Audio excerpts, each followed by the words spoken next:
So we don't have to beg anymore, because we flipped. We threw out the Republicans who wouldn't pass the Child Victims Act, and we put in the senators, the Democratic senators, who will pass the Child Victims Act. The Assembly will pass the Child Victims Act, and the governor will sign the bill.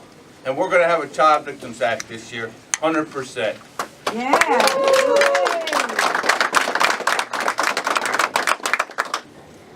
5 Republicans flipped. And do you know every one of those Republicans came back here? I went up to Richard Funke's district. That day he flipped. There's other Republicans flipped. If they flipped, they survived. If they didn't, they went home where they belong. But I had to battle back from hell to be here today. And a lot of victims, wherever I went in this state, I tried to be a voice for the voiceless. I tried to be a voice for those who didn't make it. Every day we read about opiate deaths, suicides, the rate that a person lives in rural areas is dropping rapidly, inner city. Those were the victims I thought about. Because 90%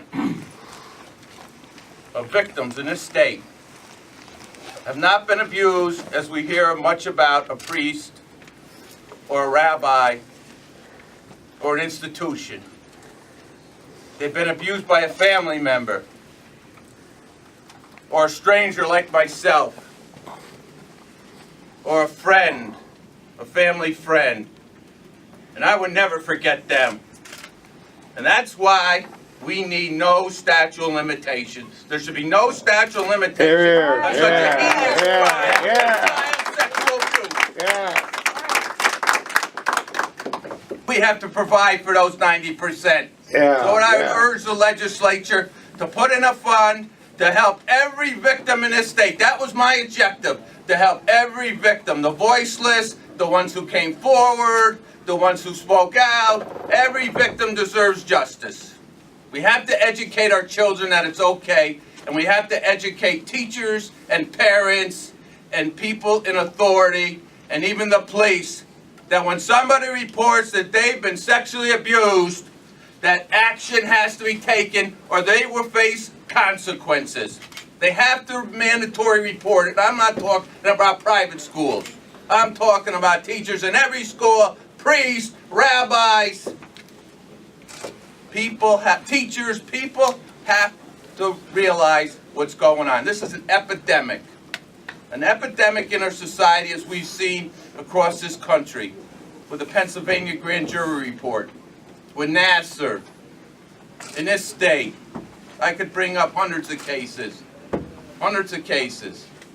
Look in your papers every day. That's all you have to do. Every day on the news, someone is either child pornography, they've abused a kid, and we're going to do something. And that's why I work so hard, day and night, basically for the last 50 years.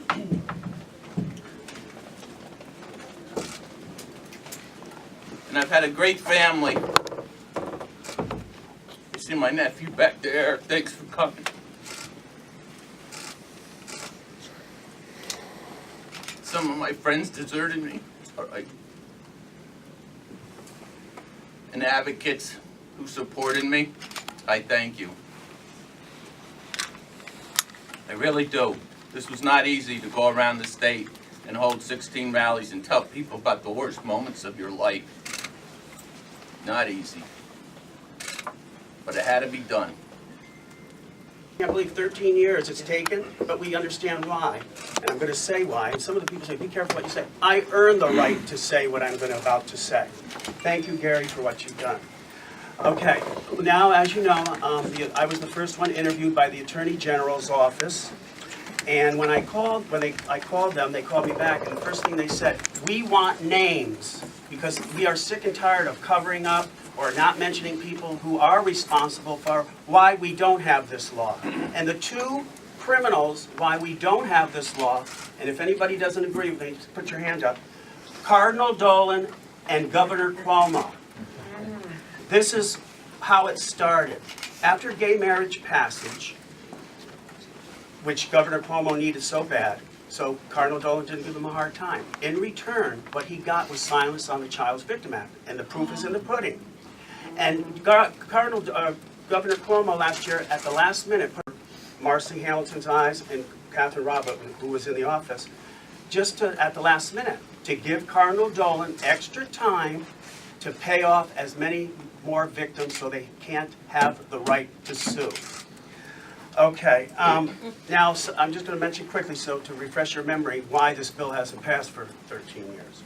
Don't forget John Flanagan, who wouldn't allow a vote. Now remember, he took the place of Dean Skelos, who wouldn't allow the Child Victim Act for a vote either. He's in prison now with his son.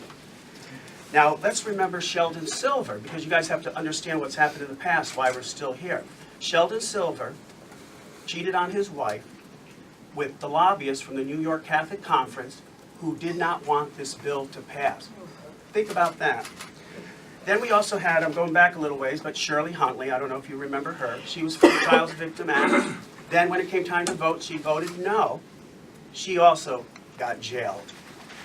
This year, we have to make sure that the culmination of Gary's and all the advocates' efforts was not for naught. And we have a strong Child Victims Act so that everyone who he's been fighting for finally gets some justice. And then the second component is making sure that the perpetrators are held accountable. And Gary and advocates and legislators who have supported this, last year, it seemed like for a little while that we were maybe only even going to get a half a loaf with this cockamamie scheme that the Senate Republicans put forward. Where yes, perhaps the victims can get some assistance, some financial assistance for what they went through, the hell they went through. But that scheme even would have shielded, protected the very individuals who committed these heinous crimes, the very institutions who allowed these crimes to move forward, knowingly allowed these crimes to move forward. Here we are today in a new Senate, in a new day, where we are speaking as one voice loudly and clearly. We're going to get the assistance for the victims, and we're going to hold the perpetrators accountable. Period. End of story. And we ought to do it without waiting for the budget, by the way. We ought to do it before the budget. And so Mark Appel has been coming here for 13 years, fighting. He's supported me. He's in prior years paid for buses to come up here with victims. Just done a heck of a lot of work. He spoke at Anna Kaplan's rally. He's been at the rallies, and appreciate you coming today, Mark. Why don't you say a few words? Thank you, Gary. I hope this is my last year. I think this is my 14th year I've been here.